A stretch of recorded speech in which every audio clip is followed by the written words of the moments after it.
I'm going to call the Thursday, August 15th business meeting of Narberth Borough Council to order.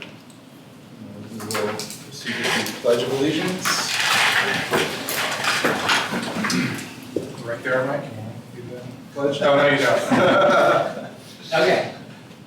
I pledge allegiance to the flag of the United States of America and to the republic for which it stands, one nation, under God, indivisible, with liberty and justice for all. All right. Zorro, you take the roll. Yep. President Bush. Here. Vice President Rickards is absent. Councilmember Winston. Here. Councilmember Burek. Here. Councilmember Spears absent. Councilmember Galdini. Here. Councilmember Salmonson. Here. And Mayor Deutsch. Here. I have no comments for today. Mayor, do you have a report? I do not have a report tonight. Okay. Quiet in the borough.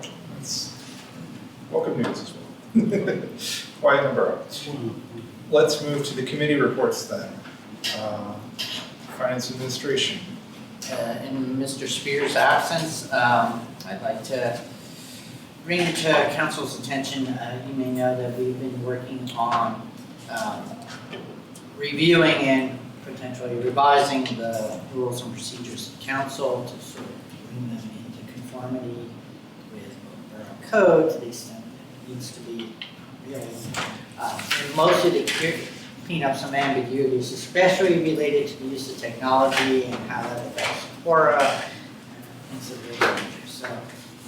So Dean is really responsible for the yeoman's task of going line by line through this and making the proposed revisions. So I'm going to turn it over to him for our presentation for your review and consideration, and hopefully you'll take it home and ponder it, and maybe we can adopt it. I think the next, is that later on the, or is that right now? No, it's on the agenda for now, so feel free. Okay. So do you have anything Well, that, we have a presentation. okay. We'll work Ready? on that for, Okay. Yeah, okay. Pull that up. Oh, I see. Just give me 1 second. And I believe at a future meeting, we will be potentially voting on it. We wanted to give you all a heads up as to kind of walk you through the process. So right, no vote tonight. there's no vote. It's just a presentation. So just a bit of context, we started out more narrowly, looking at the rules to incorporate standards for virtual participation, but once we actually sat with them for a bit, we came around to the conclusion that we probably needed to update the entire document, and the reasons for that will be clear in a moment. So go to the next slide.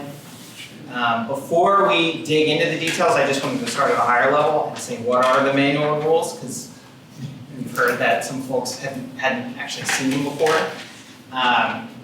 Why do we have them? What are they supposed to do? Here's what they are. They're basically a guidepost for council activities and conduct. They set basic standards about how we are supposed to act and conduct our business, and they give us a common understanding of how we're all going to proceed in regular council activities. And they can also help new council members, hopefully, if you're given a packet when you become a new council member, know how, help orient you and introduce you to our procedures. And so I'm sure everyone can kind of remember what it was like when you were trying to get up to speed. And it's nuts and bolts stuff like how we vote on things, what does the secretary do, what's the process for considering minutes, that type of thing. It also serves a role of even after your season and limited lines, you can use these as a reference point. Because realistically, there's going to be a lot of processes that we're not actually using on a regular basis. So rather than just relying on memory on how to proceed, you'll have this as a stable standard to be able to refer back to. And that stability, the stable standard, is also important for the final item on this list, which is the rules serve as a tool for helping council navigate contentious discussions. So they're there to be a neutral standard. If you ever end up in a turbulent situation, you can look to the rules as the accepted standard for this is how we're going to proceed, rather than getting bogged down in that moment and trying to debate procedure on the fly, especially if tensions are high and that sort of thing. Fortunately for us, we have a cohesive and collaborative body, which actually is what makes this a good time to consider it, because you probably don't want to consider it if you have a bunch of folks who are conflicting with each other a lot. So that's what they are. What they aren't, they're not state law. State law governs us and controls us. And this does not supersede or modify that in any way, shape, or form. These are local standards to be adopted consistent with state law to say that this is the standard we intend to hold ourselves to. And so I'll go through kind of some of the things that we did. And the first question, we'll go to the next slide, is kind of a pop quiz. What's the order of the agenda? Well, if you look in the rules, the agenda order that we're supposed to use is actually different from the one we use, which is kind of the first thing we started to notice was that a bunch of things in the rules aren't actually consistent with our current practices. So the first thing we did was we went through the rules and we tried to revise them to align them with our current practices. And in the future councils can obviously amend these as they see fit. And by the way, the ones I'm going to be highlighting here aren't just all of the things we've made. These are just, I'm highlighting the types of things so you have a sense of what we changed and what we carried forward. So this is what you're proposing? This is the current rules. The current rules have a list of order of business, and as you'll note, public comment, for instance, there's a bunch of things that are different, but public comment in the existing rules comes after the consent agenda. Yeah, you can't do that. Exactly. So this is what's in our rules today. This is not what's being proposed. Actually, in terms of the order of business, we're proposing just remove the hyper-specific thing entirely. We don't want to make it overly constrictive. So that wouldn't be in the rules. The next couple ones are going to be examples of things that are in the rules, and so you just get a sense of why we've changed those. Go to the next slide. We revised certain provisions for clarity. So for example, this provision here says, when a motion is made and seconded, comma, it shall, comma, before debate, comma, be stated by the president. Which, yes, you can read it and figure out what it means, but it's not necessarily the clearest thing in the world. If you've just been handed a packet and you're a new council member and trying to figure everything out, we want this document to be as easy and readable as possible. So that was the second batch of things that we updated. Go to the next slide. We also found that certain provisions on the same topic were scattered across different sections. So here you can see, if you're reading one section that says, oh, this is what goes in the minutes, and you think this is what goes in the minutes, and then later on in a completely different section that says, oh, also add this into the minutes as well. I consolidated all of those different references and tried to put them into places that were intuitive. Go to the next slide.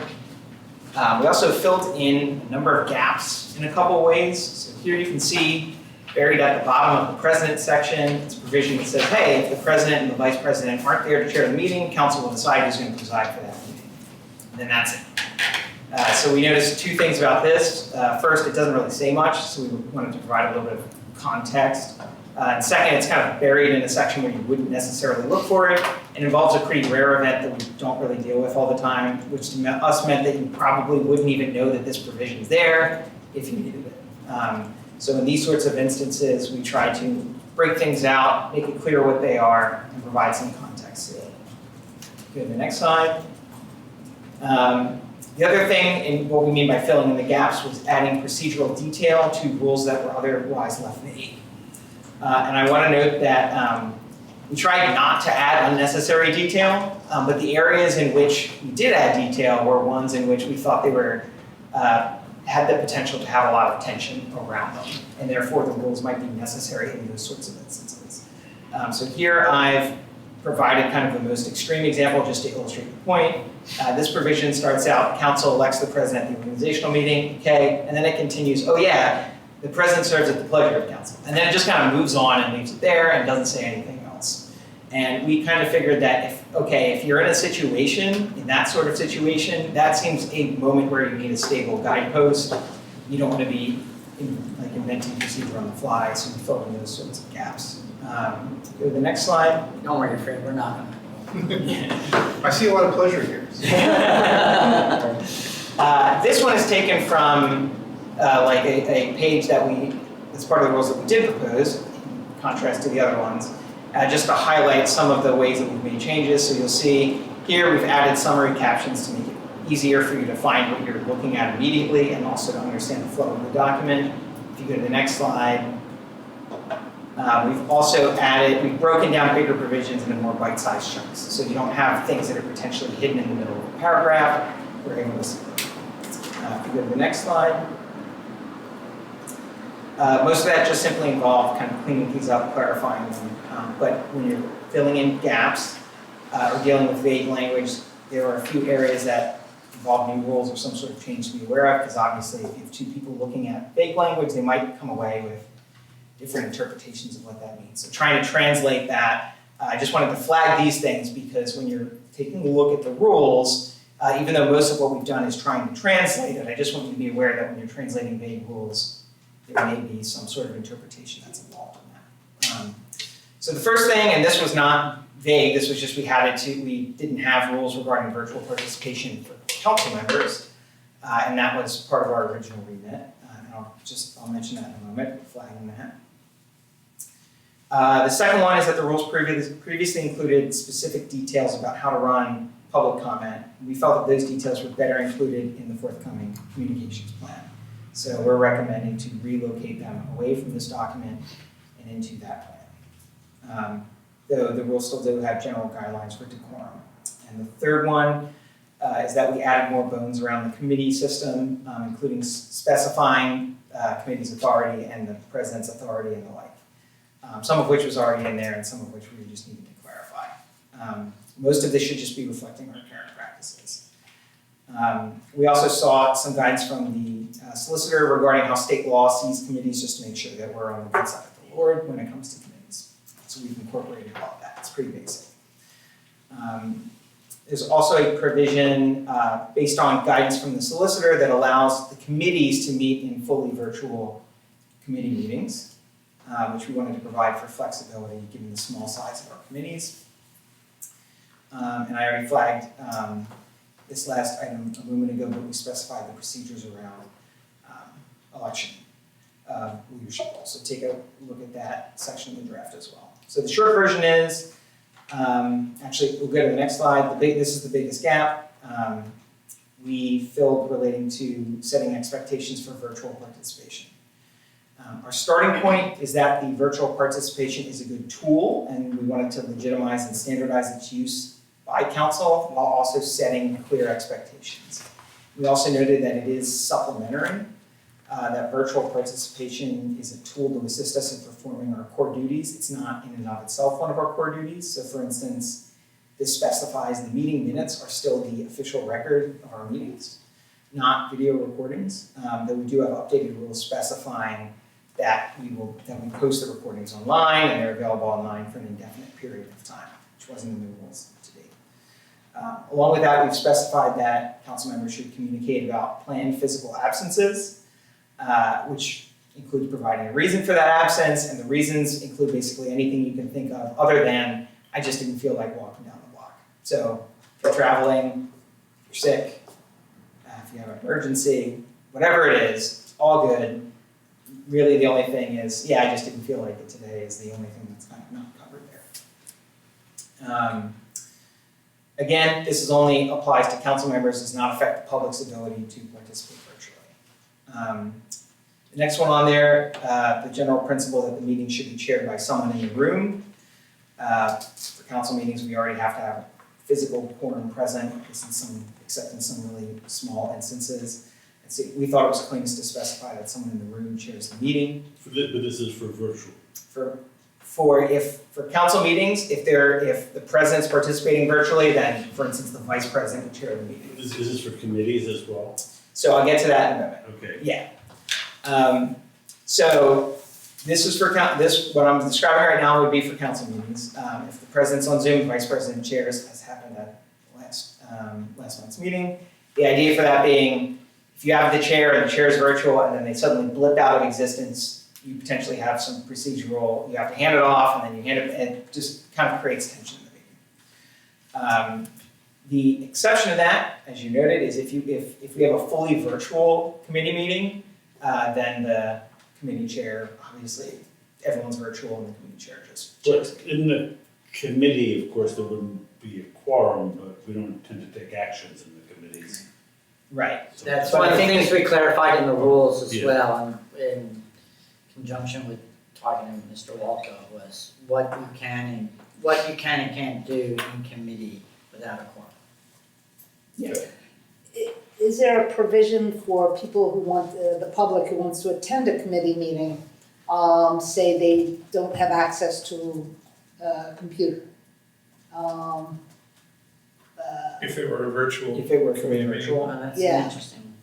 I don't think we, Well, I mean, that, I mean, Matt and Alan will probably be, yeah. if you're at a committee meeting, would you, and we're all virtual, you'd still be in this room, right?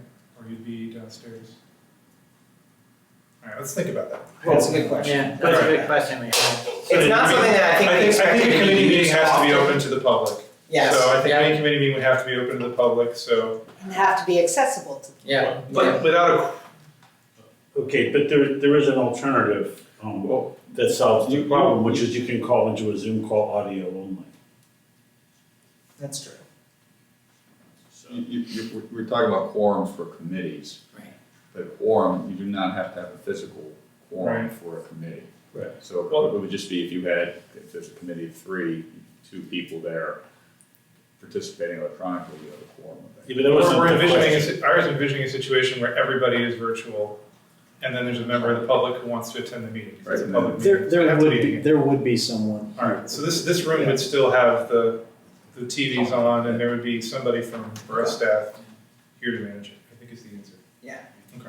That's a good question. Need note of that to clarify that as well. So that lives on in the rules. Let's see. The final principle on here is probably the most important one, and it's that there's a baseline expectation in the rules that the meeting will proceed as normal, even if a council member who's participating virtually blips out of existence on the screen. So we'll try to get them back, but there's not an expectation that the entire meeting has to stop or shut down simply because someone who's participating virtually is having technical difficulties on an ongoing basis. In the rules, we have tried to outline what the motions that you would make under Robert's rules, either to move the item or to reconsider an item or something along those lines, so that folks are aware of, oh, actually, we want to make sure that this person can participate. How do we procedurally do that at the meeting? The goal was to say, here's how you do it, put it in a section. That way it's really clear to all council members what their kind of options are. The goal is not to, run over anyone, but it's just simply to set the expectation, hey, if you're participating online, if you have technical difficulties, that the expectation is that it's not going to hold up the entire meeting because of those technical difficulties. Again, virtual participation is a good tool and it's supplementary. But I'll add that the chair and the room have the ability to disregard the rule, or disregard any recommendations in the rules if necessary. So if somebody is really passionate about something and they're cut off, I mean, as chair, my inclination would be to ensure that they, or do my best to make sure that they can rejoin the conversation before voting. But in most cases, that's not the case. I mean, most people are, I think in most cases, we just move on as envisioned by these rules. But these are recommendations mostly, except for the ones that are state law or in the Borough Code. Right. I don't know, does state law say anything, so, because we've adopted Robert's rules as our general rules of procedure, but that's not a state law requirement, right? Correct. That's just something we've adopted. And of course, if the person online is necessary for a quorum, then we do have to pause. That happens, but that only happens in really rare, so, I think you have to establish it in person, that personally, that's That's probably unlikely. pretty rare of that. Because ordinarily, they don't count for a quorum. If they show up online at the start of the meeting, that doesn't count toward a quorum. So. Somebody would have to leave and that person would have to glitch out. Right. The other thing in here is that we also included something that said, if you're the council member who blipped out of existence and you were unable to vote on something, you can, before the meeting is over, before the end of the meeting, you can, if you come back in, you can announce how you had intended to vote it, or you can email a statement or send a statement to the secretary again before the end of the meeting saying this is how I intended to vote it. Make a little note of that in the minutes, not with kind of your explanation as to all of your thoughts on the item, but just this is how I would have intended to have voted. Doesn't change the vote, but we felt it was there to say, we understand you're having technical difficulties. And then there's a provision that also says that if for some reason the rest of council objects to including that in the minutes, council can vote to remove that item from the minutes. So next slide, this is just kind of where we go from here. Next after that. Basically just getting feedback such as about, how do you participate in a fully virtual meeting. We'll try to make any final incorporations and make final revisions. Obviously, the solicitor and staff will also review them. And then eventually we'll have a discussion and adoption. And hopefully they will live maybe online or in a visible spot, especially so that new council members will have ready access to them. And the public as well. Yeah. So if folks have any additional questions or additional things that they wanted to point out or other things that might be good for a revision before it comes back, then we're happy to answer additional questions. I guess we'd like to try and get those in the next, say, 2 to 3 weeks so that we have a week before our next meeting, because we meet right before you, so we'd like to have enough time to process those and make any revisions if we're gonna try and get you guys to adopt them. Yeah. I have a couple comments, but I'll see if anybody else wants to say anything forward. Okay. So we have some provisions for being present but not voting or abstaining, both of which we're not supposed to be doing that in a council vote. Those are typically not allowed under the Borough Code. So, you can recuse yourself from a vote if you have a conflict of interest, and that's about it. There's no, if you're torn on it, you still have to vote one way or the other. So I would remove those options. There's a part about interrupting someone to call for a vote, which is not how it works in Roberts. So I would say that you can only interrupt someone if you think they're out of order in order to call the chair's attention to somebody, out of control, say. The only real way you can interrupt a council member who's speaking is if they're out of order, completely out of order. The virtual scenario, the one that's actually happened, I think, is that both the president and the vice president are virtual. Or there is neither the president nor the vice president is in the room, but at least one of them is virtual. So I think you ought to specify what you think ought to happen in that case, because that has happened in meetings. Well, there was a reference to something, I don't know if we have.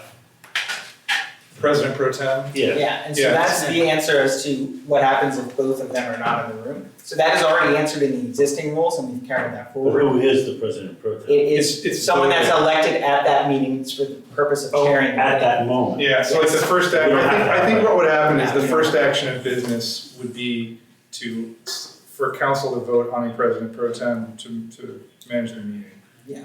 So I think that ought to be clarified, because I think that is. The only alternative to that would have been, the most senior person, but of course that doesn't necessarily work if people, are you literally gonna say, oh, well, Gene was sworn in 5 minutes before Jim, like that doesn't really make sense. Or to allow whoever's virtual to run the meeting if the other leader is not in the room. But if you'd like to propose, it ought to be a little more clear what the procedure is, because it's implied, it's not really there. Mhm.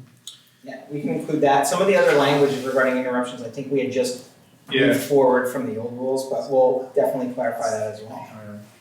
I think you've got some parts that talk about, particularly about being virtually council members. I think should say council members and the mayor. So make sure that where appropriate. I mean, if it's about voting, you can talk about council members, but if it's about any other aspect of the meeting, really, it should be council members and mayor.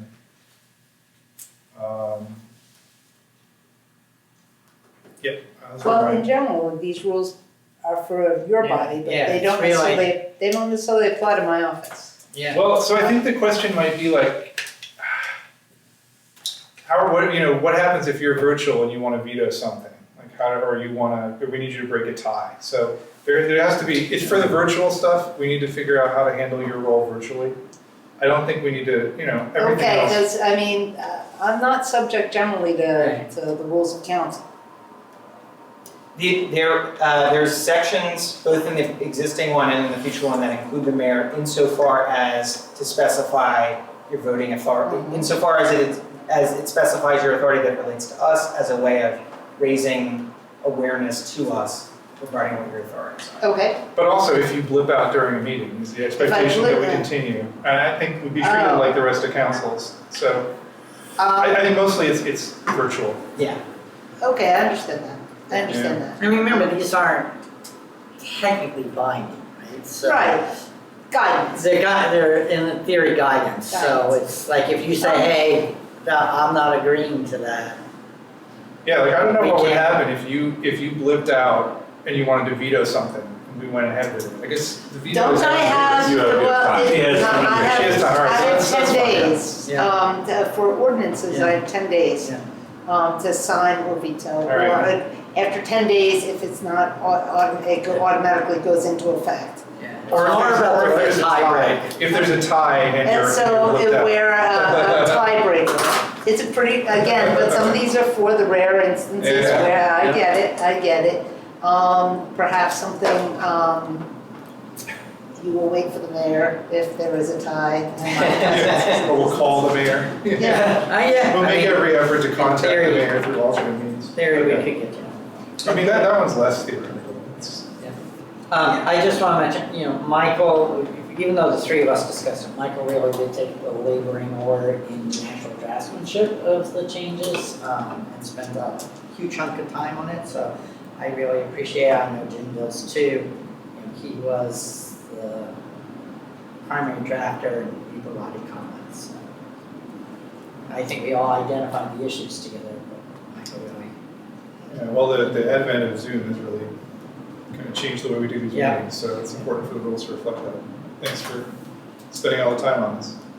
Yeah, and if you note other things that seem weird or the language seems off, then certainly forward that information. There's also just a lot of clunky language in there that just needs to be Yeah. who drafted the last one.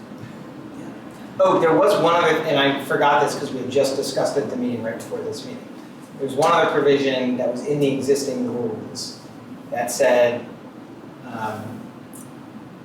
committees can bring forward ordinances and resolutions for the council, and any individual council member can do that. We had discussed saying,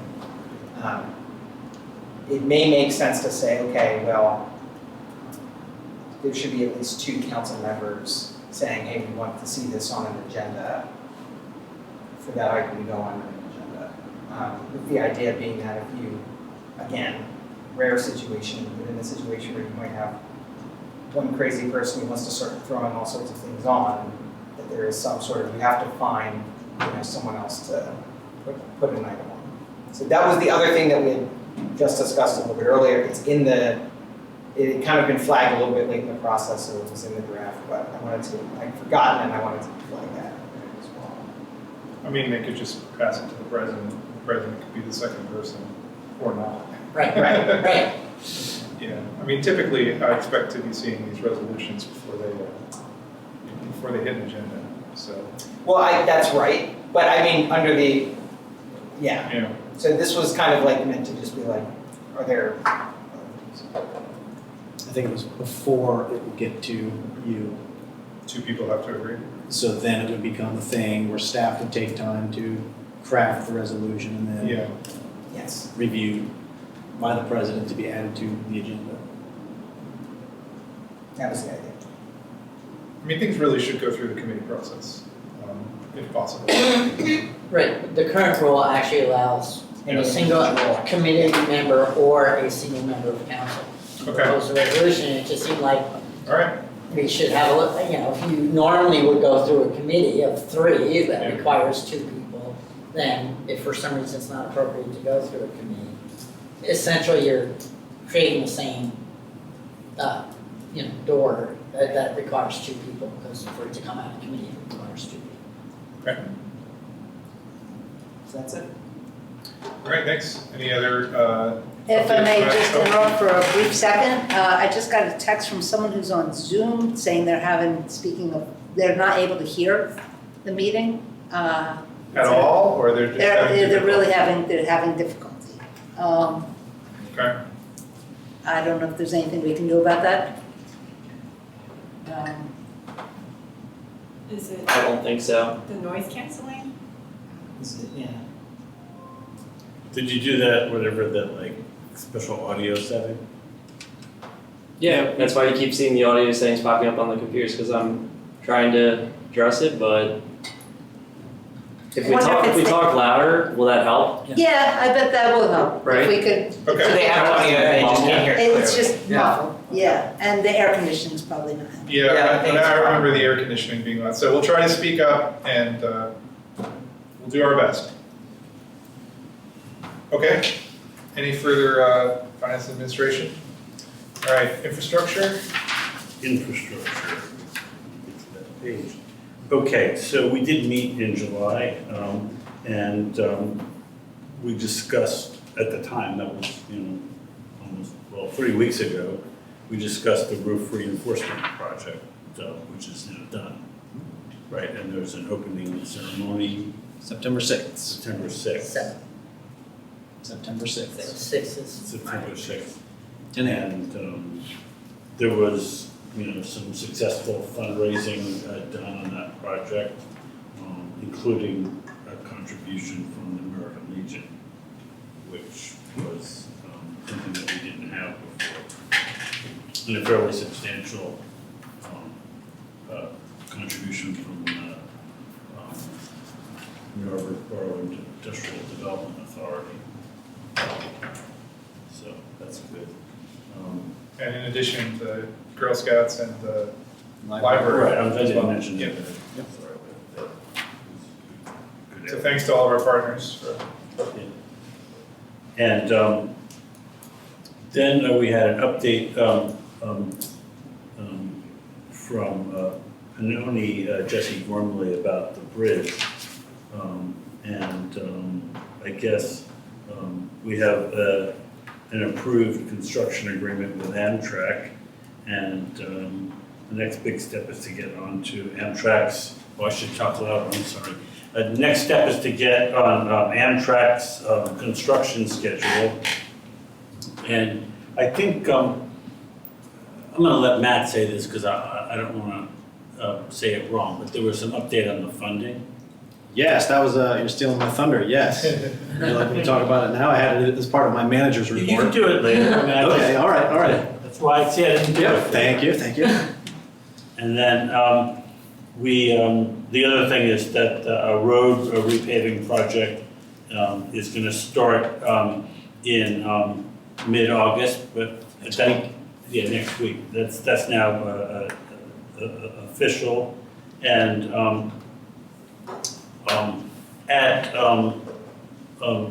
Cindy's recommendation, we did have some public comment, and we were able to have more of a dialogue than we were able to have at council meetings with that person, because, we're not as pressed for time.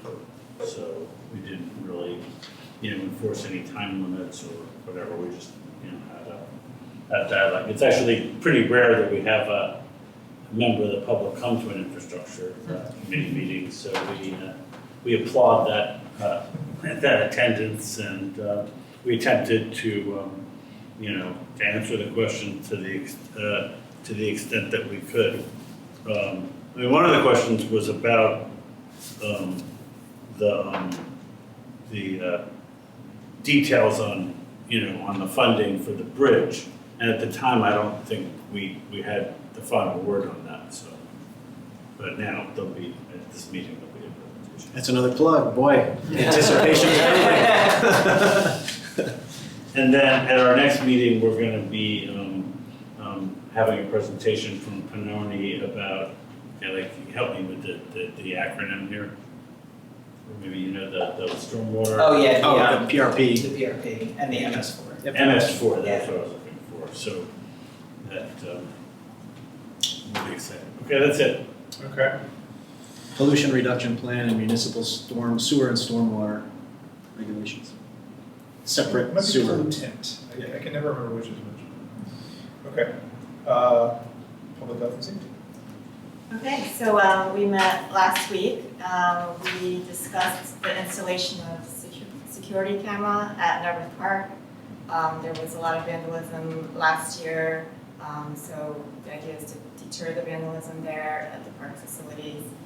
And the vandalism, just to put it out there, it did cost the borough thousands of dollars and public works hours to repair and clean up. So Chief String and the staff is working together to update our existing camera policy for that.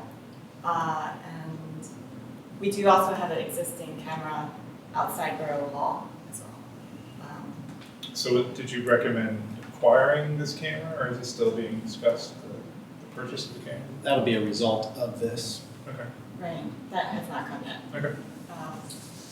And then we also have the single-use product ordinance update that goes into effect September 3rd.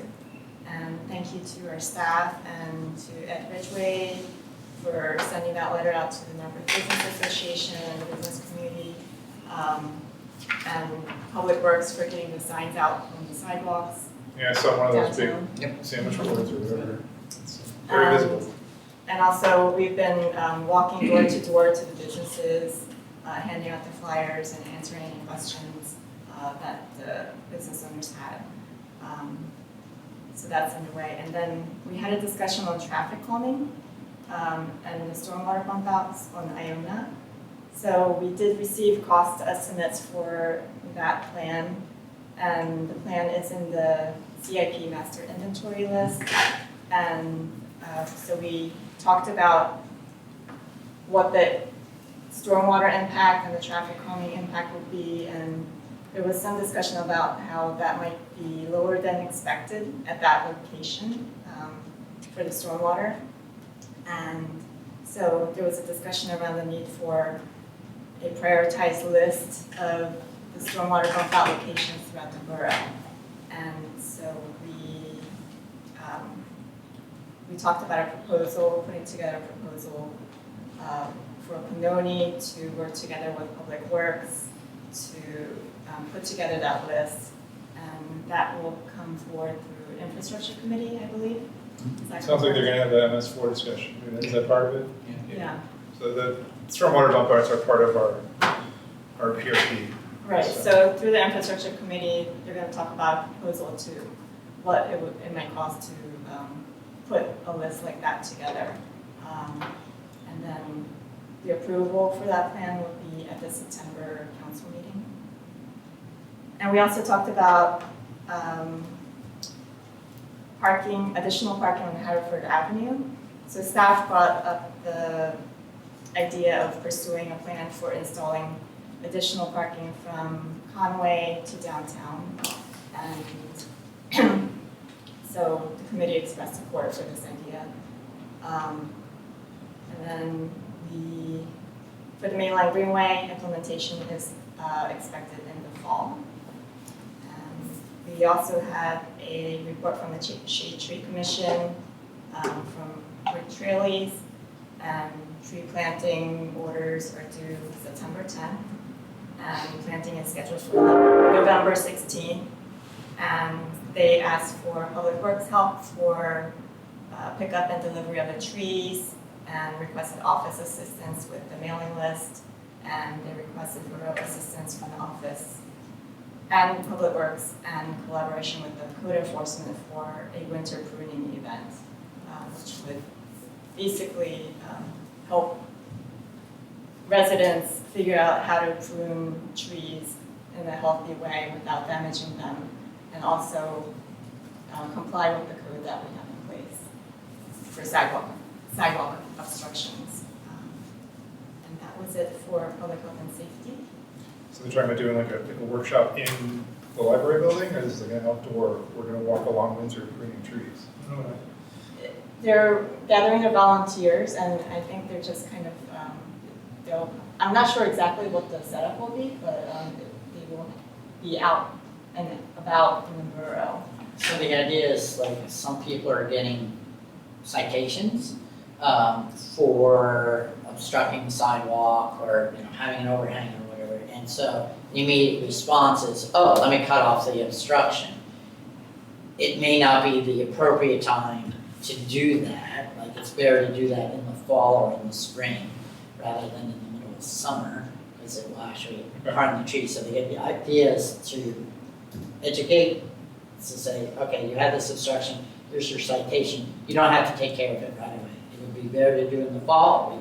We'd be happy to give you advice on how to do it, have somebody come show you how it should be done if you want to do it yourself.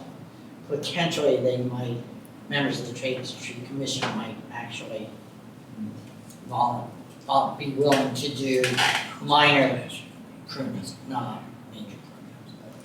If it's lopping off a branch or something. With the understanding that if there is an obstruction in terms of a traffic control device or an That's immediate, different, yeah. or an immediate necessary Yeah. thing, that does not mean you wait till winter. Right, that's exactly right. If it's an immediate hazard. If it's an immediate hazard, you do it immediately. Yeah. But it's mostly trees we're talking about too. Yeah. We're gonna Yeah, trim their Yeah. vegetation and ground. Yeah. This is for the shade tree permission trees. Right, so it'd be shade tree trees, okay, Yeah. specifically shade tree trees, all right. Shall I provide a committee report for the master plan? Sure, go ahead. Okay. So, I'm trying to remember, so July 10th, we had the, Simone Collins presented the preliminary initial concepts. Just last night, we had the study committee meeting, without our consultant, it was just a study committee. And Simone Collins is holding the stakeholder group meetings later this month, and that's with the annual park user groups, which I believe is August 27th. And there's also the Station Square. Has that already occurred or is occurring?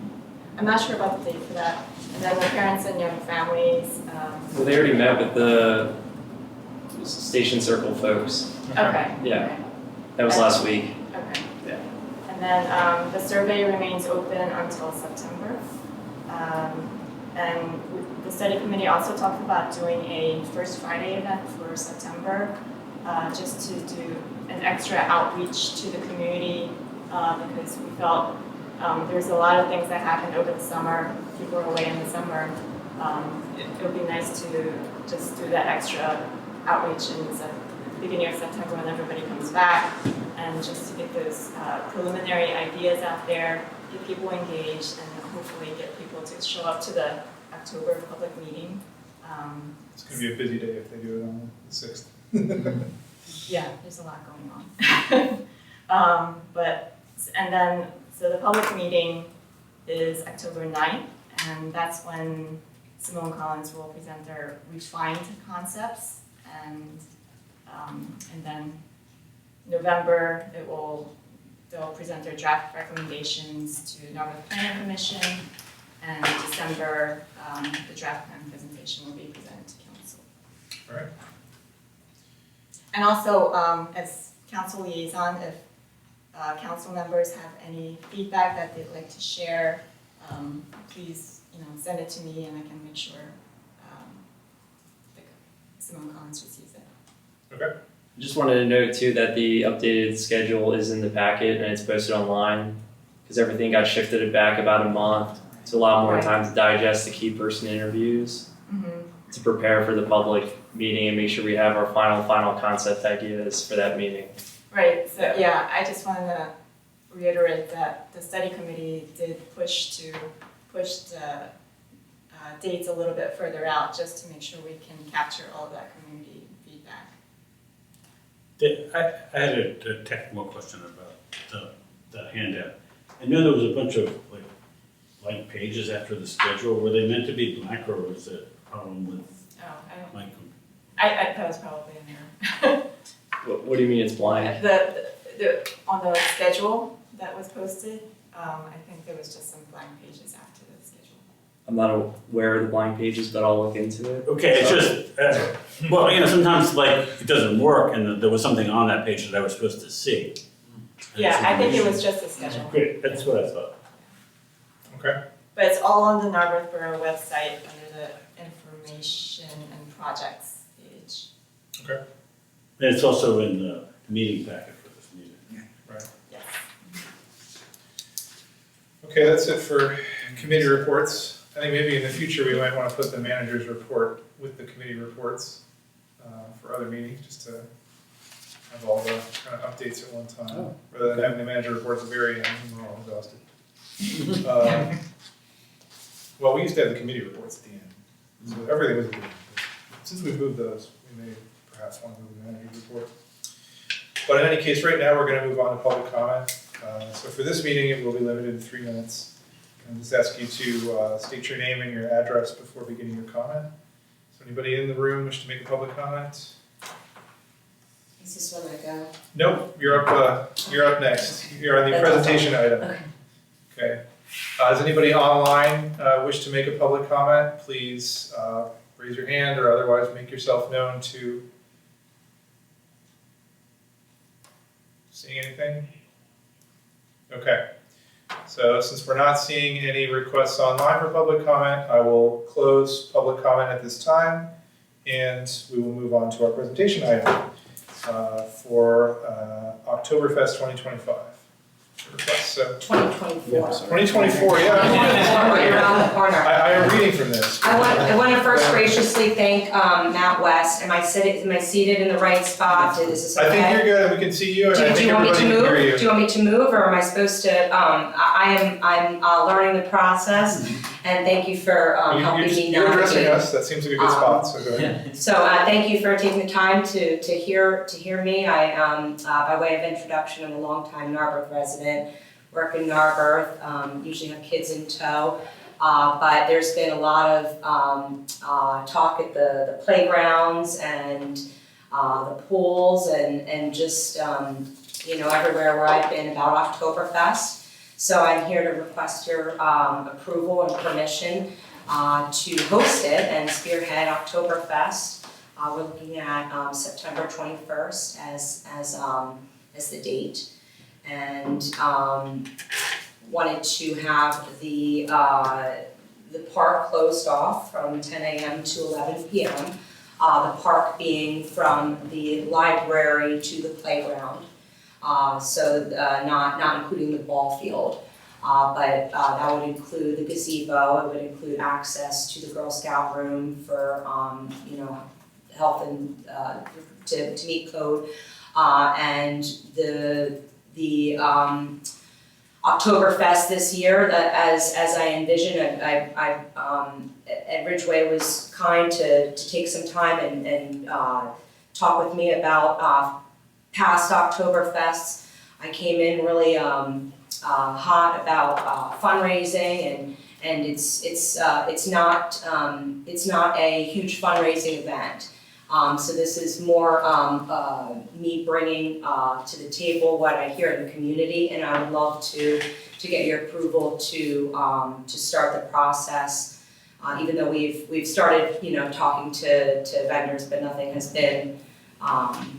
We haven't given any deposits, and nothing's really been done other than communication with the Greeks and local businesses and neighbors and friends. So this is me learning the process, and I'd love to see this happen on the 21st of September. But we would need in writing, we need the park closed off. I met with Chief Strain. His recommendation was to have one officer on site. So that's where we stand as of now. Are you working with other people? So Narberth used to have Oktoberfest every year. At least when I moved here, it did. Are you working with anybody who's put on the events in the past? Yeah, so I've been looking at everything that I lived in Northern Virginia and used to come back and volunteer to set. Well, this was so many years ago, and forgive me, COVID time kind of it seems like it was longer than it was. But we had Oktoberfest. Traditionally, it was in the park. We tried it once. It was not as well attended in town. But yes, we would have it in the park if is that your question? No, I was just saying if you're working with anybody who has experience putting this on before. Oh, yes. So I've looked at what Friends of Sabine Park has done in the past, the vendors, it has not been a moneymaker. That was what I came to realize. So just to be completely transparent, I don't anticipate profit, and I would love to say that there would be profit, and if there is profit, we would look to make a contribution or to donate to a local organization. But this is This is more of a bringing the community together, which is my stake in it, and that's why I really want to spearhead it and am excited about Oktoberfest again, because it was a great event, and Norris love to drink their beer and rally around what we love together. So I have a few questions. Are you working with the business association to do this, or are you like, Ed's typically had people take over events yes, and are you just taking over the Oktoberfest under the business association? we would be Or is completely this- taking it over. And when you say we, who's we? Friends of Sabine Park. So Oh. Friends of Sabine Park, nonprofit, would host Oktoberfest as we've done in the past. No, the business association, we would not be working through the business association. And in the past, profits have gone, when there have been profits, they've gone to the fire company, they've gone to, they pick different costs generally every year. So what makes you think that this would be different in terms of profit? Like, Well, no, I just want to reasonably set expectations that, because when I first, this first organically started really at conversations at parks and around community events and 4th of July, and there's a lot of interest in Oktoberfest coming back. okay, The the event itself. event itself. Okay. So I thought, well, what a great way to fundraise for the parks and to bring the community together, just like all of our other wonderful events. But I just wanted to put that out there, that it is, after looking at the numbers and spreadsheets and what's been done before, this is not a money-making event. But of course, we do have, we would follow, Friends of Sabine Park will follow we've looked at the organizations, like Narberth Ambulance, and I'm aware of the fire department being pursued. But it's just a community event that a building year, if you will. So I just wanted to make sure that when I first spoke with Ed, I get really excited about things, and some of you know me, and I said, this is such a great opportunity, and we're gonna fundraise, and we're gonna do, and that's all great, but this is just something that I think our neighbors and community want, and I think we can bring it back and it can be successful. We've had, on average, around 325 tickets sold. I just think that it would be a great year to get everyone, again, rallying around Narberth. And so that's, and my understanding is now this is a process for requesting permission and approval. So if there's any, I started saying if there's any obstacles or anything that needs to be brought to our attention that we need to address, and there wasn't really anything that came out of those conversations. So that's where I'll leave it. Well, it sounds like you talked to Chief String and he's suggesting an officer be available while the event's happening. If the event includes a resolution from council that allows open containers and the sale of alcohol at the event, I would recommend that part of that resolution mandate an officer for the entire time. Yeah, so I think in the past, it's one price, right? I mean, you're not buying individual drinks, you pay a price and then, you get your tickets and you get your wristband or whatever, so. We're looking to simplify a little bit. The idea is to bring back the event. Okay. Will it be the same ticket price and same structure, or will that be different? The ticket price, I haven't moved forward with specific, we have to crunch the numbers, and I haven't made any commitments to anyone because this is the first step. So, I mean, if we were talking ticket price in the past, I think we've had, it's been $40.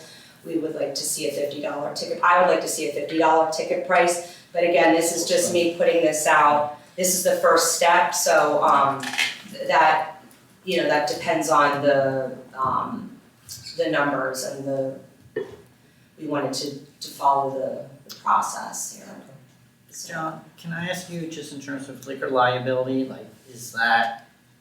how does that work in an event like this?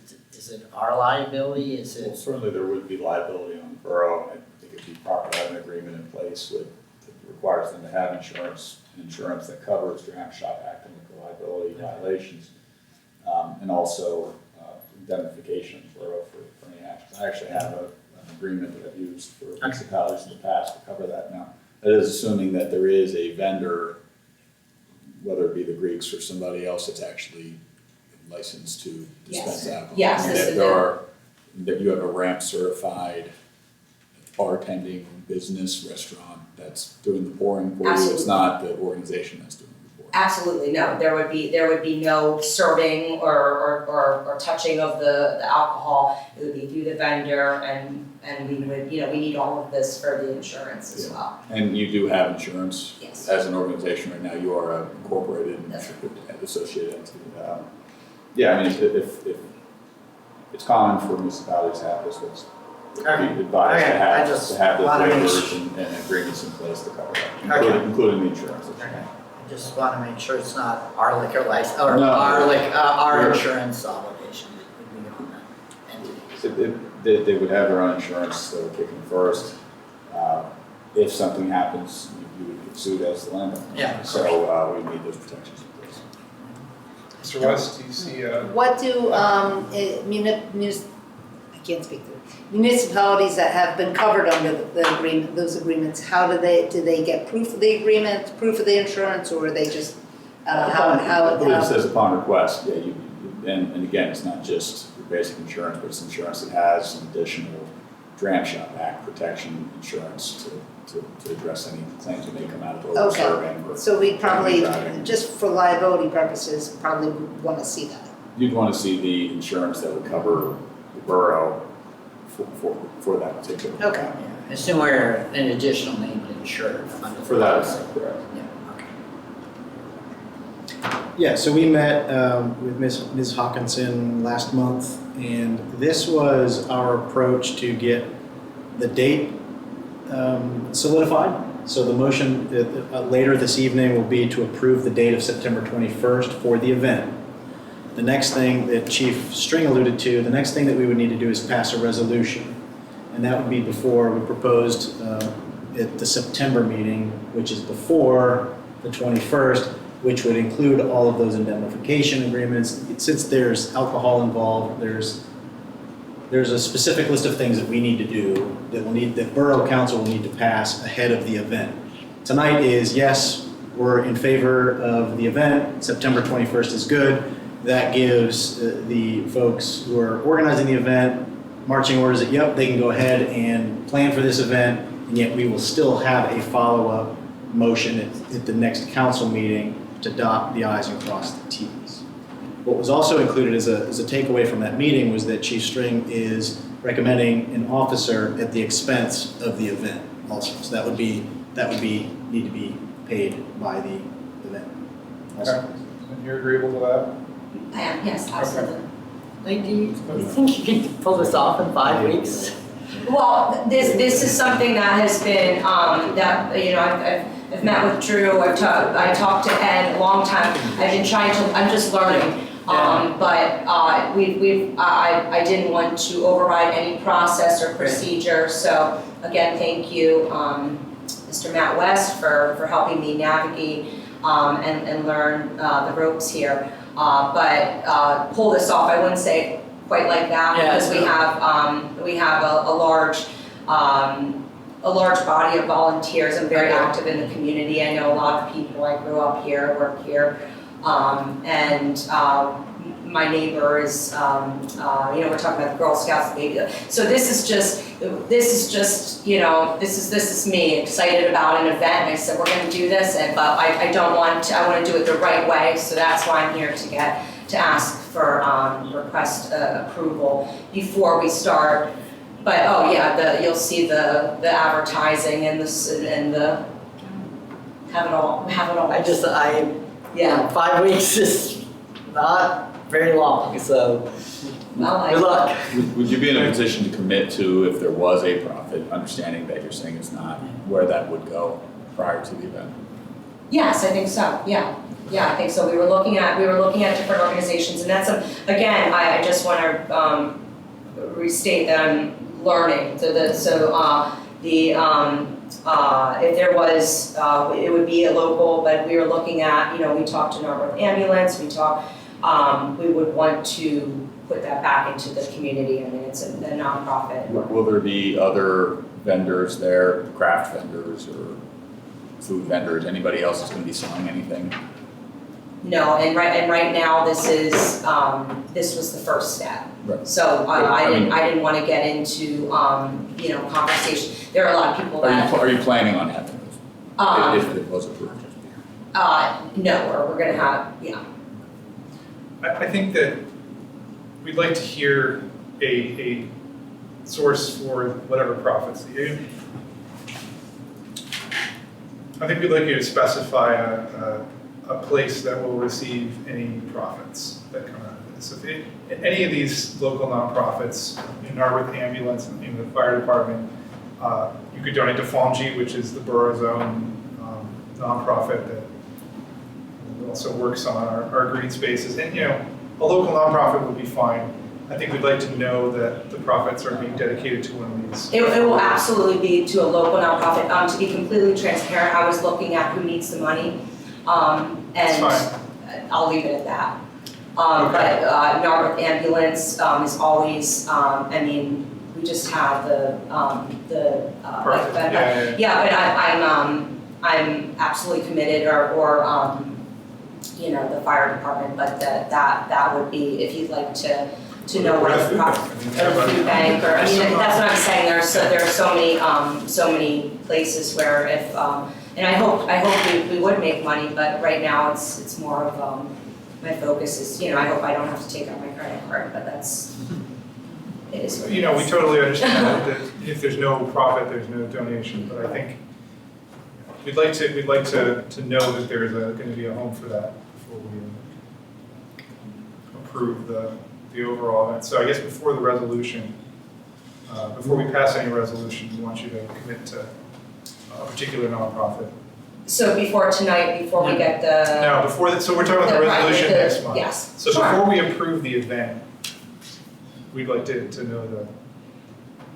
Sure, yeah. Yeah, whether And it's I just think that's interesting logistics, because when is the September meeting?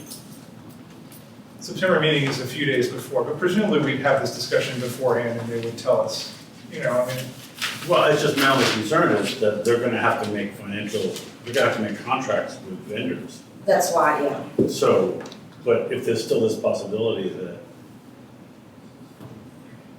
so that's a little. Can we, why don't you just let us know, let Mr. West know, and we will.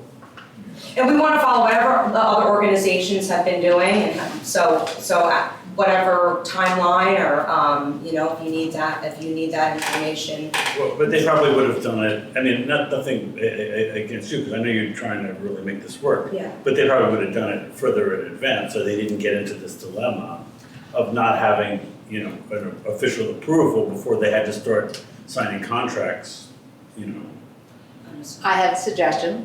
What if Borough Council were to come up with a suggested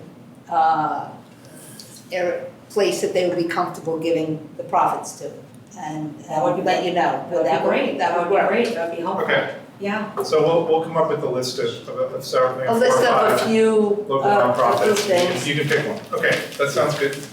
I have two other quick questions. So, I guess. I don't know, I has That's for right. once. Let's go.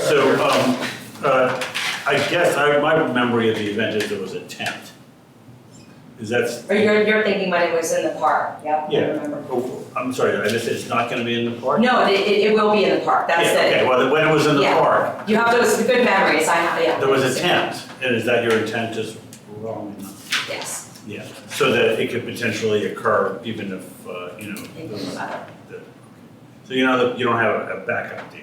No, and the 28th, which I believe is the following Saturday, there are a lot of events that are I happening. see, so it's just, so I mean, if it was like horrible weather, it would just have to be If there canceled. was yeah. a tornado, we would not It'd just be canceled. Okay. And then, I guess my other question, which I remember when I went to the last one, I guess, someone said this earlier, you pay your $50 or $40 and, It would all be through all online. no, I know, Yeah. but you can drink as much as you want, although I guess maybe the server is watching out for someone who's maybe been back. Yes, Too exactly many what the times. tickets would cover as yet to be determined. Again, this is the first step in the, No, I know, but what I'm suggesting is that if you have a, like, all-you-can-drink event, that is could also. potentially, well, perhaps, but if you're holding, if you have liability, maybe it's not, so, I but understand. but I guess you would have a professional bartender or someone there Yes, making sure someone's not, you know. and this has been done before. This is not recreating the wheel. Right, so that and me being part of the process absolutely is I'm the new call here, so I'm learning, but this is there have been a lot of work put into Oktoberfest, and we would be reusing a lot of the things that we've learned and things in the past. Okay, great. Yeah, I think I'm probably I definitely appreciate the suggestion that it just felt odd to me that we would be like saying, oh, here's like the list of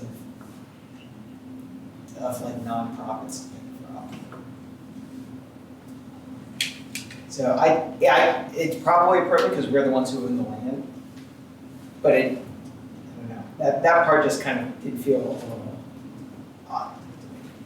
But I think I might be the only one that feels that way, so I would feel, I don't like the idea of us telling you which not-for-profit. I'd rather say, here's a list of local not-for-profits, hopefully as inclusive as possible, right?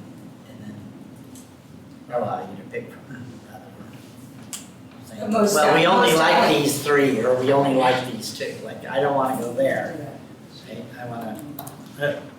I'm sure we can come Yeah. to an understanding of which nonprofit, I just. Any guidance is certainly appreciated, because I don't, I'm repeating myself, but I'm learning and trying to understand which organizations, things are different than they were a year ago, and of course, so I don't know financially. I would like to give to the organizations, local organizations that would need the money, should there be profit. So that's where the guidance would be helpful, and that's why I have not, I don't have an answer for you, because I don't want to not see something where there's a need. Might I suggest something that serves the greater good of the whole community? Not with ambulance, not with fire, something that serves the greater good of the whole community. I mean, I always think of the library, but oddly enough, you can't, I'm trying to learn this, but it's different when a library is, I'm learning. But that's where I would first think, or Norwood ambulance, Norwood fire. The library has its own, I mean, you could Yeah. manage the library. Yeah. They're independent of the borough, they're their own entity, and they totally accept donations, so. Well, That would I be- support everything library, so. Yeah, Well, I mean, that might make it easier. you know, Yeah. if that's it just totally stays the suitable. library. we all love the library. You should also make sure that anyone who gets a band is over 21. Like, Oh, yeah, and that's all checked, upon. You have to provide your ID usually. Any other questions or comments from council? Okay, thank you. I think we will, it's a consideration item, right? 10A. Okay, so we'll vote on this a little later in the meeting. Thank you. Actually, pretty quickly. The next item is the consent agenda, which is very fast. All right. Item 9 is the consent agenda. Is there a motion? I move to adopt the consent agenda, items for approval, A through F. Okay. I will second. Okay, is there any discussion on the consent agenda? All right, we are voting on consent agenda items A through F. All those in favor? Okay, it is unanimous. Now for 10, which is Oktoberfest. I move to approve Oktoberfest 2024 in Narberth Park. Okay. Second. Okay. If I can clarify, for September 21st. Right.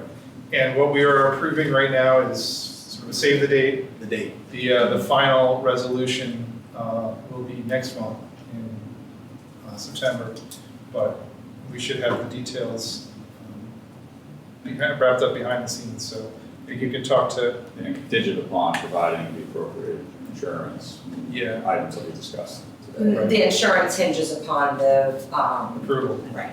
Okay, I mean, I understand you're not going to want to spend the money on insurance until we. Well, Right, we we are can't get approving this specific. contingent, and we will have another chance to revisit if there's some sort of issue that the insurance doesn't work out. Okay, everyone clear? Any other questions or comments about Oktoberfest? All right, we're voting to approve Oktoberfest 2025 in Narberth Park on September 21st. All those in Oktoberfest favor? 2024. Keep Yes. saying. That is in I'm reading what's here. All right, October 2024. All right, all those in favor? Okay, any opposed? I also have been a frequent Oktoberfest attendee, so my wife and I will be looking forward to this. That's okay. Okay, so this is unanimous. Thank you. Item 10B. Capital improvement plan. I'll motion to adopt the 2025 to 2029 capital improvement plan. Okay, Second. second. All right, through us. Gave a presentation at the last council meeting. Nothing has changed since then. And I just thank everyone who was involved in the process and look forward to continuing the conversation as we transition into the 2025 budget discussion. And as a reminder, what we're approving is a plan for action. We are not funding any of these items at It this is time. not a funding document. Yeah, so, Right. items that are on this list, they are in our heads, they are not yet paid for, that will be Through further the village budget councils. There will be further votes to handle those things. Any other questions or comments on the Well, plan? and I just, one thing to highlight about the plan is that Matt did a very nice job at the end of the plan showing the different, funding scenarios depending on, grant funding and, there are various scenarios, for funding the plan, which is nice to see because, the first one's, rather grim in terms of, the costs of it. It's spendy, yeah. I just want to thank Matt for making us go through this exercise. I think it was really useful, as a relatively new person to sort of see the overall needs of the borough and, understand that there's an awful lot of deferred maintenance that has happened over the last many years that we can't ignore it anymore. Yep. So I think it's useful just to be able to talk to, and I encourage, people in town to look at this capital improvement plan and see all the needs that are there and the priorities that we set for them. So, there's a lot of expense items that need to be done. Okay. Thank you again for all the work that you put into it, because it really helps to have that list of prioritized projects and to see how they were prioritized with the matrix. So I think it's a really useful planning document. Thank you. Never been done before, right? Not this level. Not for a while. of comprehensive. Yeah, and people have been trying, other managers have tried to do it, but it hasn't quite gelled. But only one has succeeded. That's right. There we go. Okay, let's vote to adopt the 2025 to 2029 capital improvement plan. All those in favor? Okay, it is unanimous. Thank you. Okay. 10C, the bridge artwork. I motion to approve the Narberth Avenue Bridge artwork final design. I will second. All right, so this is revised design for the cast stone for the artwork for the bridge, based on the presentation a few months ago, and also modified from feedback from That included Andrea and indigenous, Mr. Spear. yep, indigenous dwellings incorporated into it. And we do have Matthew Yoder, who is on Zoom, but we are having technical difficulties today, and I'm getting reports that it's impossible for anyone to hear us, so I'm not sure if we'll be able to get him to connect with us here, but he is available. Didn't know if there were any other comments or questions. Why don't you text him and see if he has anything he wants to say to us, even if he can't hear us. I we can don't hear him. have his numbers, but Is he on the screen? Can you chat? he is. Well, try chatting with him and see if he's anything to add. Meanwhile, I will say that the design that they presented for us at the last meeting is downstairs in the hallway, and it looks great. I had suggested at some point trying to put it in a storefront window so that everybody can see it. I don't know Or we could. if we could get it somewhere. into Hello, this is Matthew. Hey, we got There he you. is. Hi, I think you can hear me, but I can't hear you.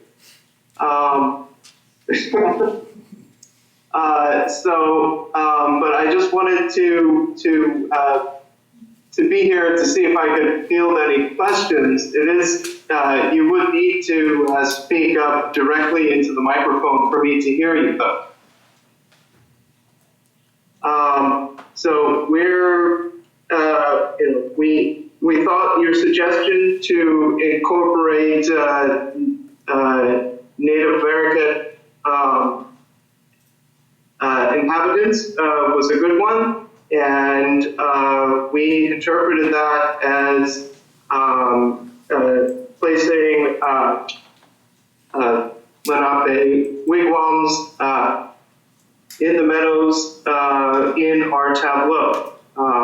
So the progression is forest, Native Americans, farmland, village, and vice versa to the other side. So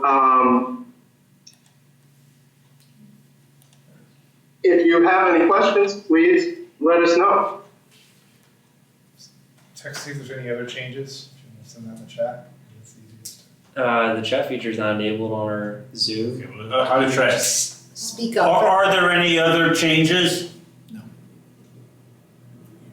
That we're anticipating to make? No, this is considered our final. There were some minor adjustments in the way some of the graphics were represented. So we just wanted to get your final blessing on how we interpreted your suggestion from the meeting we were at. And is the, will there be issues with building this? I guess, like, has this been signed off by, I guess, the engineering team, or? Yeah, so they have been in coordination, direct coordination with our project engineer for the bridge. And part of this contract is for them to coordinate the construction of this panel once the bridge is constructed. Any other questions or comments? All right, thank you. Thank you. Okay, let's vote to approve the Norwood Avenue Bridge artwork final design. All those in favor? Okay, it's unanimous. All right. Resolution in support of setback attendee. I move to adopt resolution number 2024-15, a resolution in support of establishing permanent and recurring funding for the Southeast Pennsylvania Transit Authority sufficient to provide safe, clean, comfortable, frequent, and reliable service to the entire SEPTA network, including the Haley-Thorndale Regional Rail Line. I will second. Okay, so this is a resolution in support of SEPTA funding. So, Mr. Bailey. Yeah, thank you. I want to also say thank you to Jean and to Jim, who's not here, who are my co-sponsors on this item, and to the manager who I bounced this idea off of, his feedback when it first came up to me. It's obviously, the Borough, we don't have any role in funding SEPTA, but we're constituents of other levels of government, and I figured that in the same way that we expect our constituents to bring us their thoughts for our consideration, I thought it was important that we elevate our thoughts to our governing partners at state, county, and peer municipalities, because SEPTA is a critical part of our quality of life in the Borough. And it gets said a lot, it gets said in the resolution, but the Borough grew up around that rail station. I mentioned at the FNA meeting earlier that I was looking back through historical documents, I saw this advertisement from 1889. And the selling point, I guess they were probably laying out plots in the Borough at the time, and the selling point was, move to Narberth, when you're at your Center City job, you can take the train back to Narberth for lunch and then get back to work afterwards. It's a very easy trip. And so obviously a lot has changed since 1889, but I think that it's still a critical service for many of our residents. I know it's a critical service for me, it's a critical service for Mike Samuelson. And some folks may not know this, but and I double-checked this data earlier to make sure that I was being accurate. About half of Narberth households have either 0 or 1 vehicle, so it's a critical service for a lot of our residents. And another statistic, current SEPTA service levels on Saturdays are currently half of what they were a decade ago. And they're still about 20% below for weekdays, what they were a decade ago.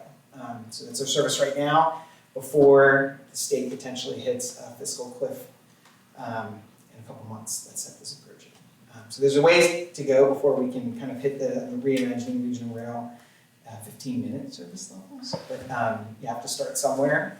And even though, again, we don't have any direct control over this, I think it's a super critical service for our community, for our constituents, for various different folks who may want to downsize their vehicle or who may be older or have different disabilities and need alternative modes of transportation. Or folks who just want to be able to pop into downtown and not have to worry about missing a train and spending an hour waiting for it at the station.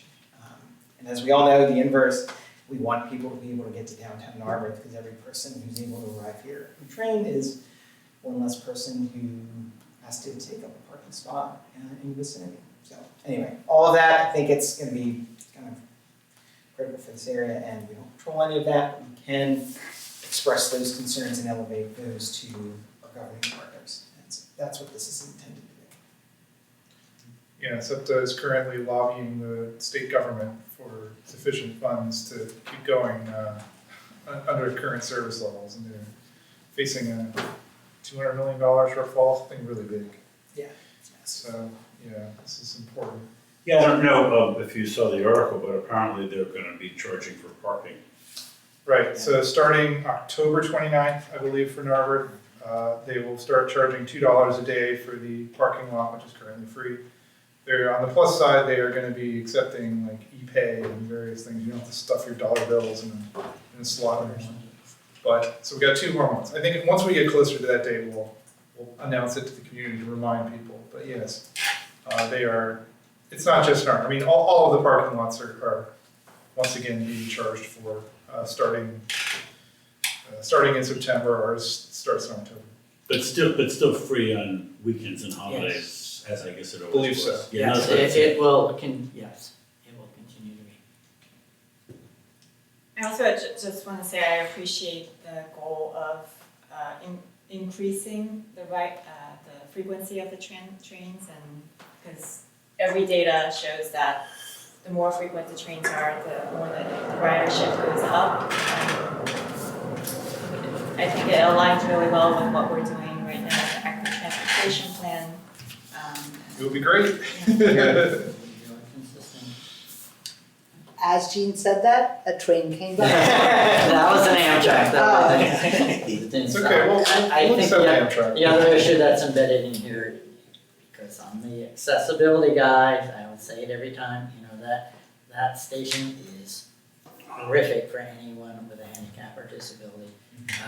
There are times where the train pulls up and doesn't even meet up with the platform, and like yesterday, we miss the step up and, elderly people, and I'll count myself among them because I came down kind of hard and, torqued my knee, and I know I've seen people really struggle to get off the train sometimes, so that they're in need of really significant improvements. But I mean, I guess from the study we did as part of the Station Circle study, it was gonna be, to make it fully accessible was gonna be Challenging.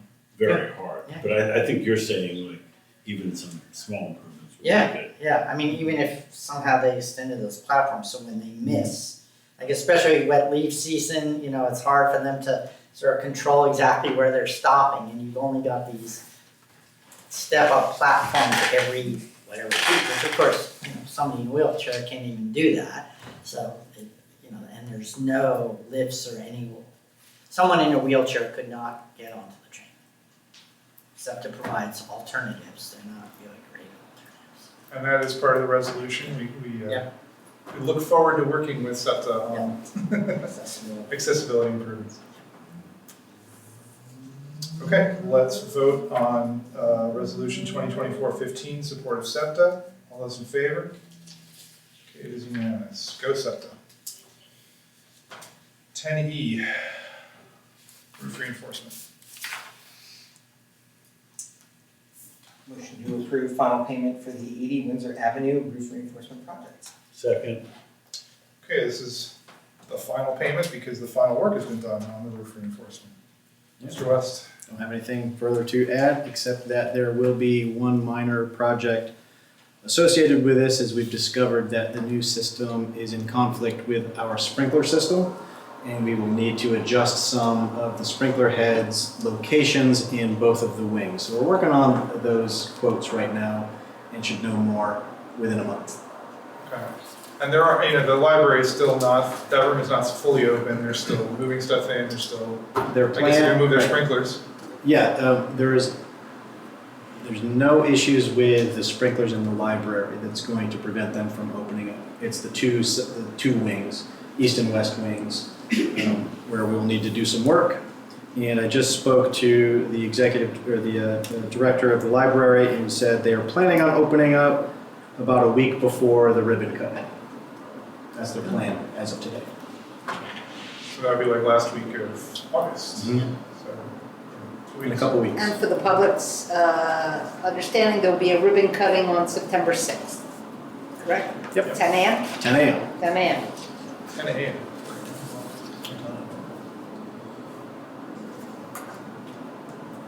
Okay, any other questions or comments?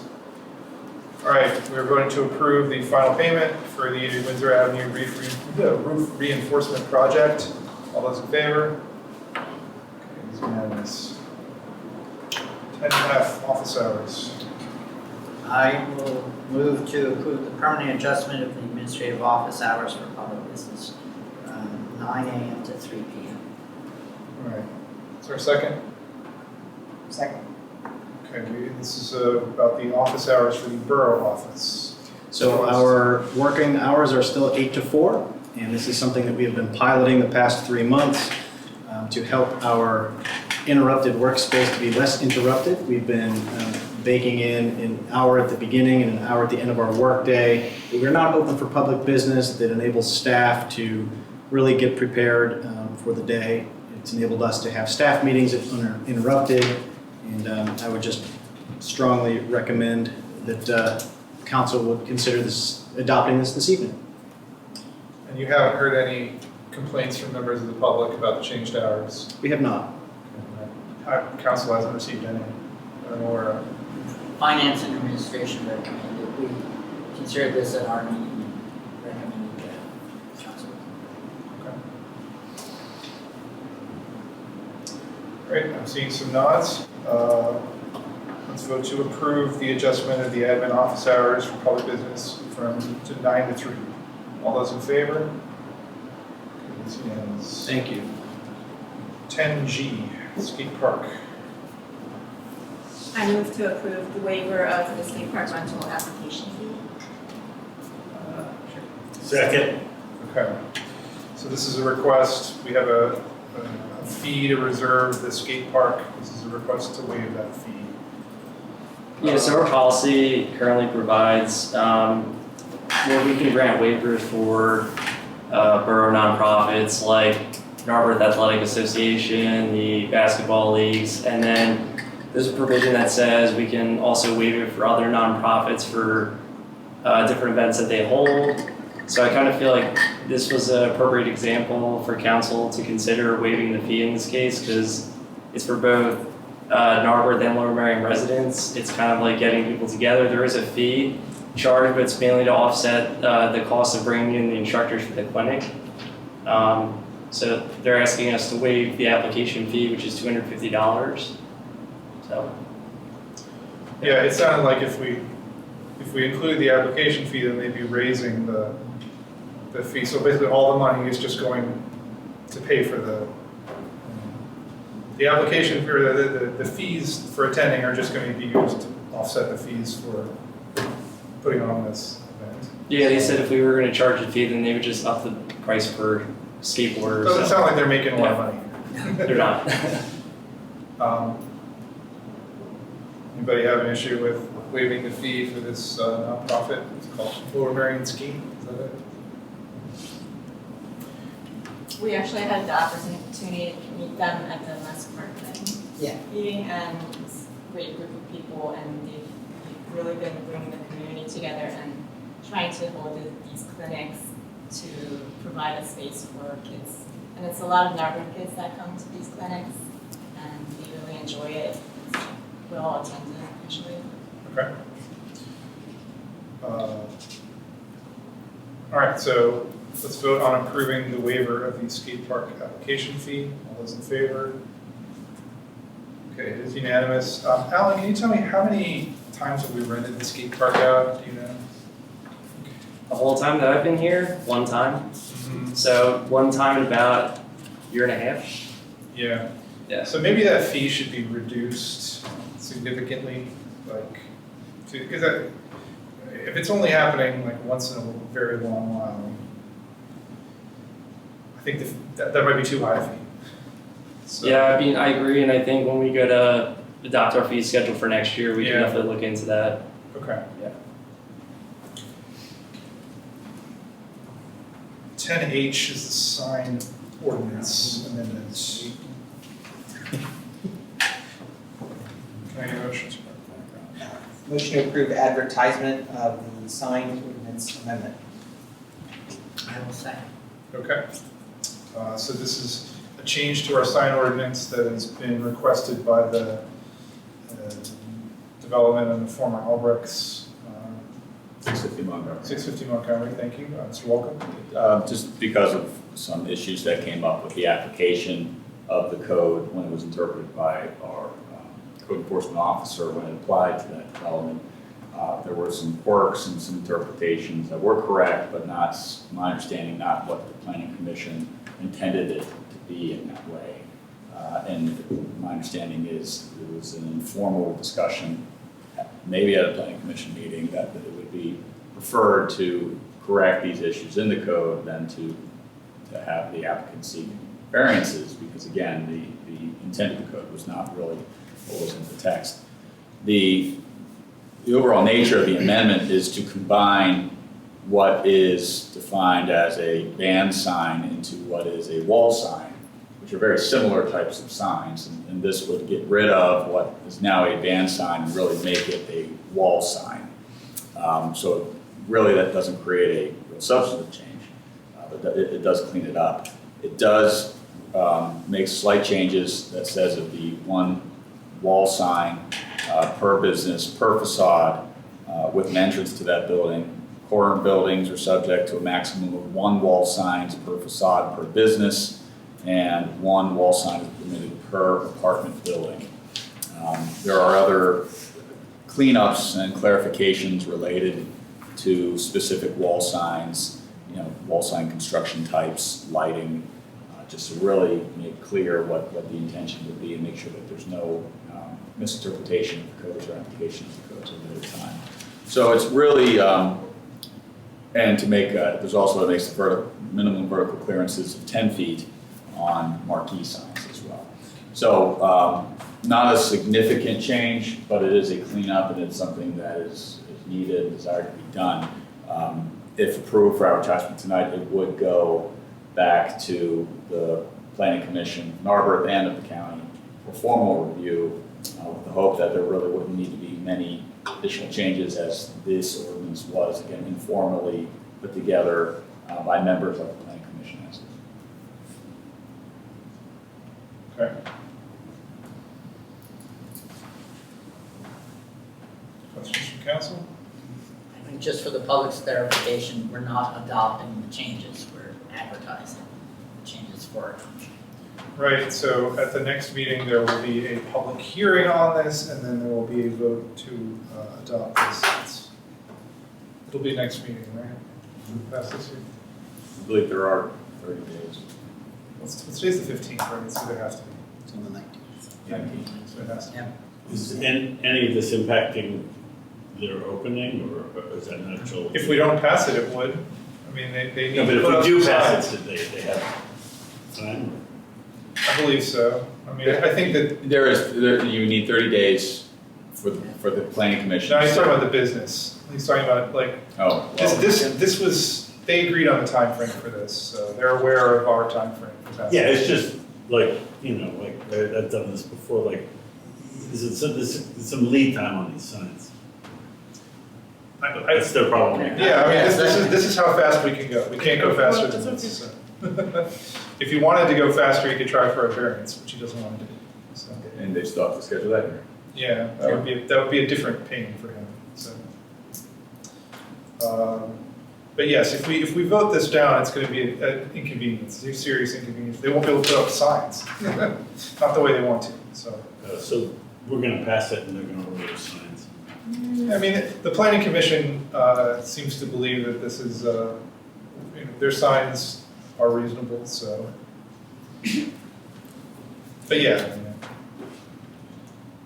I don't know. I don't know when they're gonna order the signs. Any other questions or concerns? Is that okay, let's vote on approving the advertisement of the sign ordinance amendment. These are a lot of all those in favor? Okay. And we do already have a sign ordinance in our code. This is just an amendment to it, a relatively minor change. So it's unanimous. Okay, final item is parking, addition of restricted parking. I move to approve the addition of restricted parking to the even side of the 100 block of Windsor Avenue. Is there a second? Second. Okay.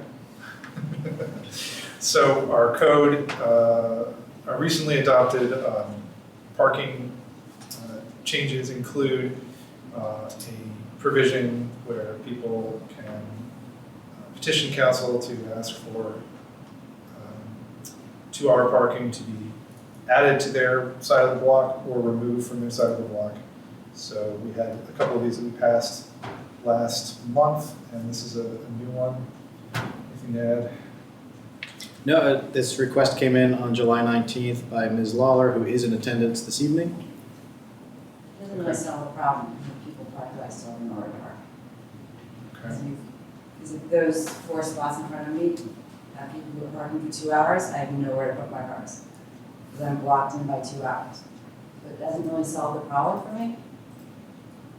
Which doesn't really solve the problem for you. If you put in 2 hours in front of my house, and I'm away from my house, and people park there for 2 hours, when I come home, where do I put my cars? Well, that's what you're petitioning for, right? Is the 2-hour park, is So when- having access to a But park. you're only, so I have on a street, I only have 2 hours in front of my house. These streets are all permit. So if those spots are taken by someone, like this morning, I was parked there and I went to Giant. I was like, should I go to Giant, should I not go to Giant? I went to Giant, when I came home, all those spots are taken. There's been a car in front of my house for 7 days, hasn't moved. Ms. Laura, So where do I park? Where do I park my if you cars? give me a moment, I'm happy to answer. If you have a 2-hour zone that entitles you to a parking permit, which entitles you, under the new ordinance, it actually expands your areas for parking within is it the northern, the central, and the Central, southern? she The said. central, so it allows you to park for 2 hours anywhere, or more, it allows you to park indefinitely with a parking sticker anywhere within the central zone. And so then I guess sometime we'll talk about what we do if you have kids on 2 different sides. I don't have an answer for you right now. Yeah, so there's another issue that she raised, which is that she has, 2 homes. yeah, the split family situation, and there's children going back and forth between 2 different zones. So it's a little bit, I don't even know what our answer's gonna be for that. I thought, We're not gonna address that tonight. but, So I guess I don't, we just leave the kid on one side. Well- We can address that tonight. Or Well, okay, Ira, go ahead, and then okay, so, you know, you can sit down, we'll let you know. so one of the things that you do if someone's parked in front of your house for a long time is you might call the police, right? But you don't know if that person has a permit or not, because it's not a sticker anymore, right? Right. Well, and also though, if there are people parking on that block for large periods of time, they may be residents of the vicinity. That's what I'm saying. Which means that if we are regulating that block, those residents are also, they're gonna be parking somewhere. But I'm asking, how do you know if the person has a permit or not? Well, right now, our parking controller is patrolling a lot more than once a week. So if there's somebody who's there, he's not necessarily on every block every day, but he will find it if it's there for more than a couple days. I think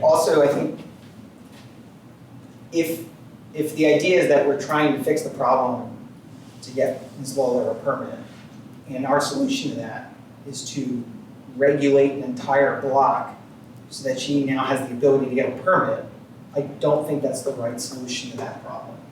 Especially if it sounds like we have long-term residents, potentially long-term residents who are using that parking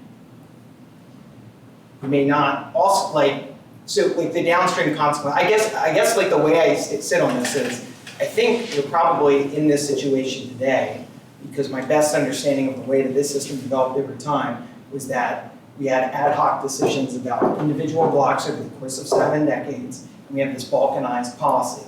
And I feel like if voting on this would just be doing the same thing that led to the issues that got us in this situation in the first place. So I don't know that this is the solution to this particular issue. But can I just ask a question? How did this work like last year? Why weren't people parking in front of your house last year? Because I had a permit on my car, so they just gave me a permit. But we didn't give you a permit. You have it on 7-1, but before I always had that sticker on the back of my car. Yeah, but what I'm saying is, like, let's say you went to the Giant and you came back. Couldn't there last year have been someone in front of your Yeah, but I house? would park on the side street, which is now has a permit. So now if I park there, you're ticketing me. She can't get a permit. I can get a because permit. she's on- I only No, have but four- I only then have 4 after this, hours. she can get the permit. Right. If we change it, yeah, so if we Yes. change it, she will have the right to park on the side. Yes, I'm saying if you guys just approved that change on my street, that solves my problem. My next question was, what do you do if you have a kid on the other side of the borough? That's a different. That's It's a different yeah, that's problem. something that we're not ready to address tonight, I'm afraid. It's just, it's, So we were just on vacation, I had to park my kid's car at a freaking friend's house in Bala Kidwood. I don't wanna keep doing that. Does that make sense? It's just not, I lived in this borough I've owned that house for 22 years. I shouldn't have to have my kid's car parked at a friend's house if we can go to the beach because I have nowhere to park it. I have nowhere to park it. Because when we were leaving last Thursday, all of the spots were taken, so I had nowhere to park a permitted car. Because you're gonna ticket me, so I was gonna go on vacation for 10 days, and you're gonna ticket me every single day if that guy happened to walk around. It's not the way to live in the borough. all right. It's not. I already, Jean? First, I just want to start by acknowledging that I do think that you have a unique situation. I appreciate that, but like, when you should have thought this, I mean, right? I mean, Let me just, finish.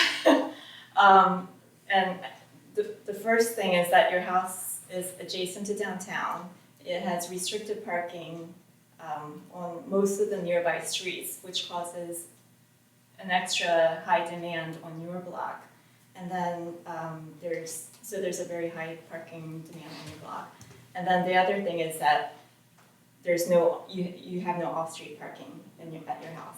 And I do think that your house is the only one on Windsor Avenue that is in that situation. So I just want to acknowledge that. So it's a very unique situation.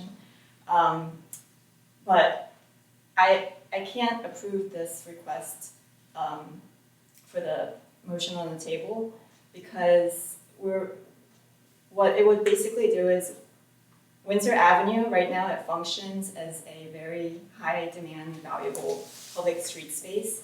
And granting this request would basically reserve the entire block for one house at the expense of serving the public good.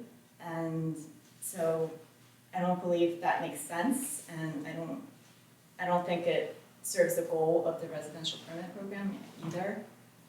So I think long term, we need to probably revisit this in a year and figure out where we can improve the residential permit program to work fairly for all of the residents and more equitably. But in the short term, I do have a solution I can offer you, and I can talk to you about it offline. No, I need to park my car in front of right now. Where am I going to park my car? Well, So you're also telling me I have nowhere to park my car right now? I can talk to you. No, I'm not saying we're on the record. Where would you like me to park my car right now? Can I ask, where is the closest non-restricted parking? It's about a block and a half. A block and a half. You can park two cars a block and a half from my house. Per block, Right, but you can't get a space there, right? That's right. I have two. I have a house that's where would you want me to park my car? I have two cars a block and a half from my house. I realize that's a hardship. But No, it's not a hardship. No, it's not a hardship. You're decreasing the value of my house. You want me to park my car a mile and a half, or a block and a half from my house. That's what all of you in this room is saying right now. You want me to park my car a block and a half from my house. Ma'am. I am a single mom. And so at nighttime when I come home, you want me to park my car a block and a half. And what if you just admitted that all these people park there? So what if those are all taken? Then where do I put my car? Okay, please Do have a I seat. Uber somewhere? Please have a seat, ma'am. I Please just went have on a seat. vacation. I had to park two of my cars at someone else's house so I could fly to Atlanta. Can I ask Thank you. a Well, separate question? We'll ask you direct questions if we want a response. Please, just have a seat. The part I'm struggling with is, if we grant this, does it solve your problem, or is somebody else still gonna end up taking those No, it spots? solves my problem if you grant this. Because then I can Because- get the permit to park wherever I want around my house. So she can park on the other. I can park on my dudley With a grass. permit, she can park on Gotcha. these side streets. Gotcha, Or gotcha, across- gotcha. We Right now, because potentially- my house faces this one little block, you won't give me a permit, so I have nowhere else to park. Okay. So, If you give me the permit, I can park wherever I want.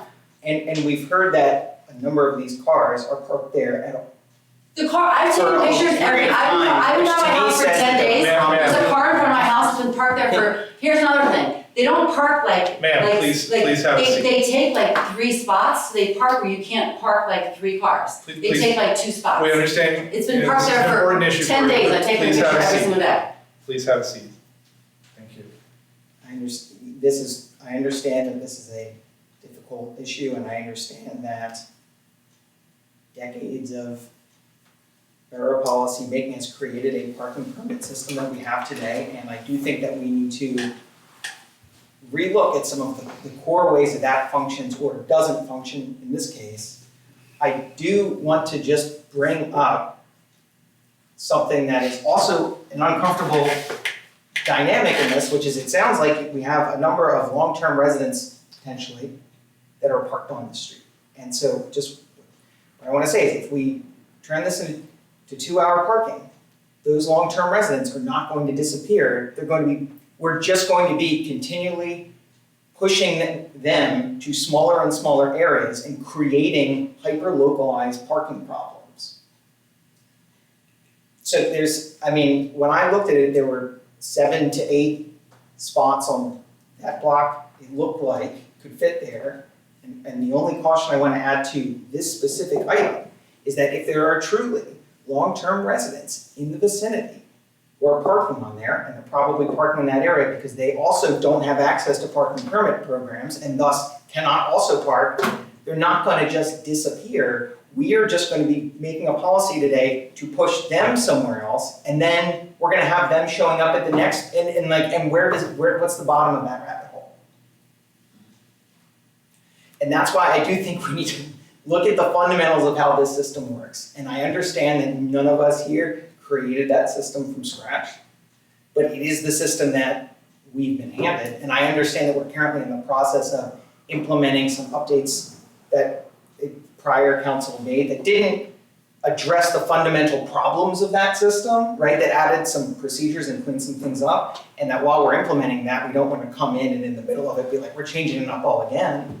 But I do think that once that implementation is done and we have that feedback, we should evaluate some of the core fundamental issues that has been brought up here and also have been brought up by other members of the community over time, whose issues we've also not been able to address in this short period of time. So I just wanted to put that out there.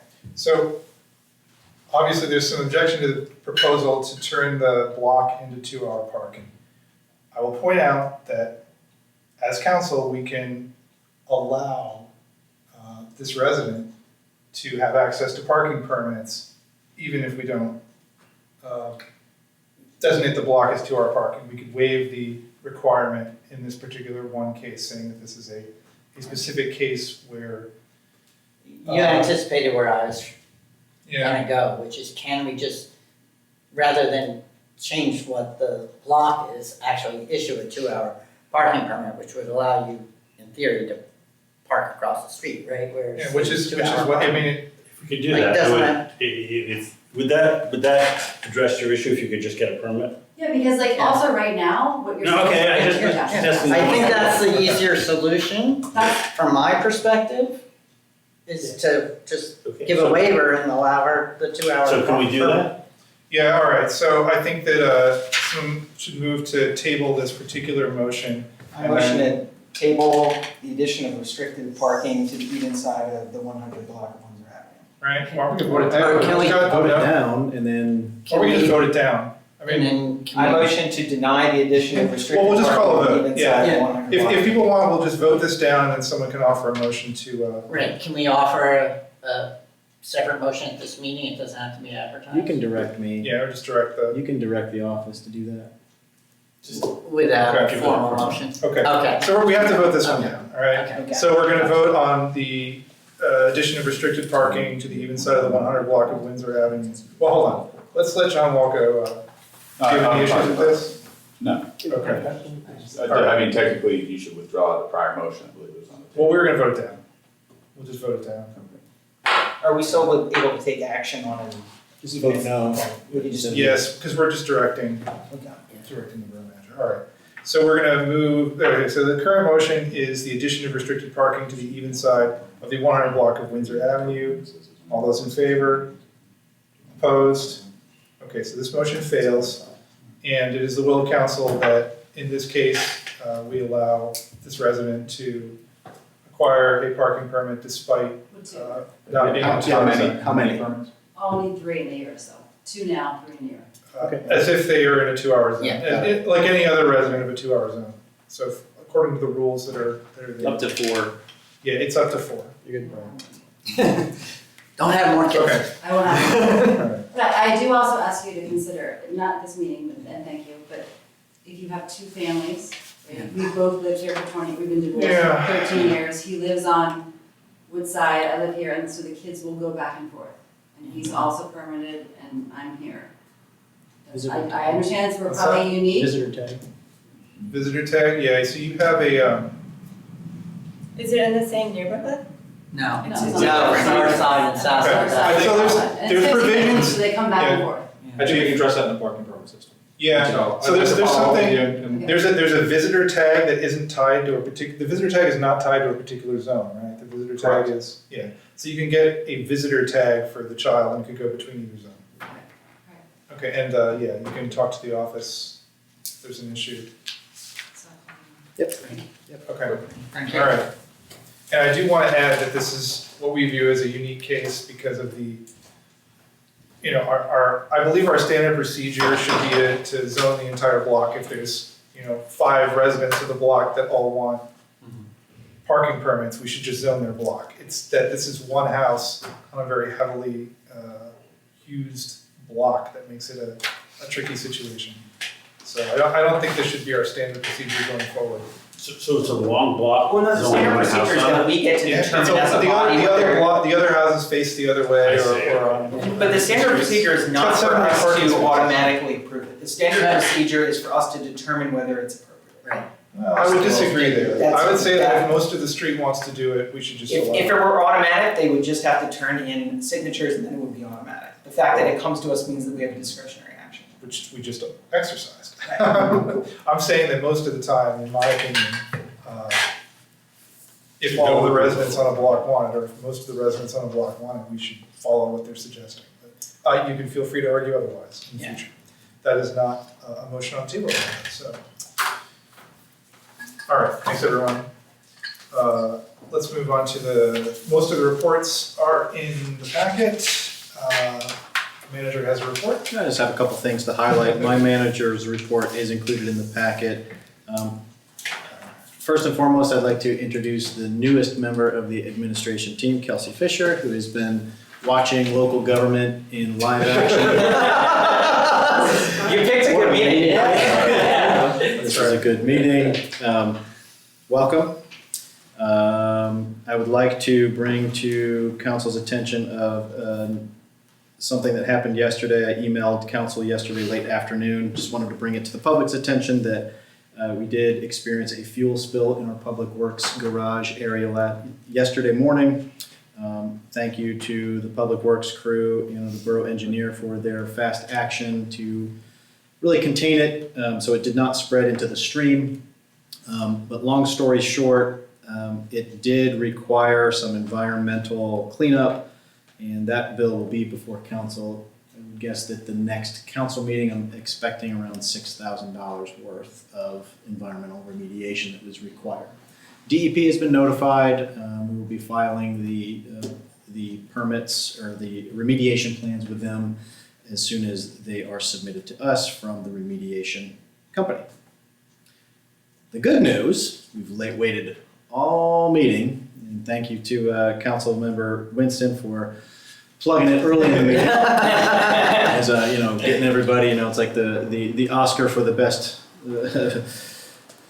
movie, right? DVRPC voted at their last board meeting to adopt an update to the Pennsylvania Transportation Improvement Program. Crash course in all things transportation projects related capital projects. Any capital project that is transportation related must live on this transportation improvement program. The North Narberth Avenue Bridge project is in the transportation improvement program. It has lived there for quite a long time. Currently, the funding mechanism is 80% federal, 15% state, 5% local. The borough has been on the hook for 5% of all of the design and construction costs up to this point. I am extremely happy to announce that part of this adopted tip, the funding for construction has been switched to 100% federal funding. That will save an estimated at least $750,000 in construction costs directly responsible by the borough. We are still on the hook for 5% of the continued design costs. We do have final design approval. It's been approved by PennDOT. It's now working its way through the PUC for final approval. We will still be on the hook for 5% up to construction starting. I'm still trying to work out the mechanism of paying the Amtrak down payment. If you remember from the Amtrak agreement that we passed a couple of meetings ago, Amtrak is requiring us to pay 10% down payment at the start of the project. Currently, that would be a significant amount of money. If it's a $17 million project, 10% of that, do the math, that's a big chunk of money. I have a meeting tomorrow with representatives from PennDOT to talk that through. About the timing of it, we still might need to pay that, up front. They look at it as a security deposit. Amtrak does not spend the money until the project is 85% complete. Then they start taking that chunk of money, at which point that's when we would probably have to go for the reimbursement. Long story short, it is still 100% funded, but there is some timing with that down payment from Amtrak that we're still trying to figure out right now. So I am really happy. This is really great news for Narberth, and I'm glad that our consultant team was able to help me shepherd this through and get it approved by DVRPC. The timing of it is that it's now at the state, which will then be combined to the State Transportation Improvement Program. They take all of the tips from all of the MPOs throughout the state, combine it into one. They authorize it and approve it, and then finally it goes to the federal government, the FTA or FHWA for review and approval, and it will start as of October 1st. And that concludes my report. Is that oil tank problem not covered by our insurance? Good question. We've never had pollution liability coverage for the oil tank. And ironically enough, I had just started that conversation with our insurance broker in July to discuss why we haven't had that, and unfortunately didn't get it in place in time. Jinxed it. So what is the plan to replace the tank? Or Good question. repair it? Good question. Don't know yet. I have a meeting scheduled with representatives from the fire company on Monday to discuss the future, because it was predominantly used by the fire company to fuel the borough's fire apparatus, as well as other local fire departments, because it's closer to go here than it is down to Lower Marion's fuel depot. So we're going to discuss that, what that means, what the costs would mean. I don't know yet. To be I guess you continued. can't pull a fire truck up to like the exit station. I've never seen that. Yeah. Hey, Lee, I have a new place for you to donate your money. I'll say that the amount that was spilled is not any danger to the public in any way. I'm guessing 5 to 10 gallons. It did not go past one stormwater inlet, and there was 2 stormwater inlets, and they have been cleaned by the environmental services contractor. Right, the issue is you have to repair it or replace it or get rid of it. The tank itself, yes. A later agenda topic. For now, I think everybody will be heading over to Lower Marion to refuel, so not that far. Or the gas station for the police. Okay, the other reports are in the packet. Let's see, we have the master park plan schedule update, which we already got. The updated schedule is on the borough's website, as well as in the packet. Is there any new business, old business, comments for the good of council? Okay, we do not have an executive session scheduled for tonight, so we'll take a motion to adjourn. Second. Okay, all those in favor of adjourning? Okay, we are adjourned. Thank you, everyone. Right.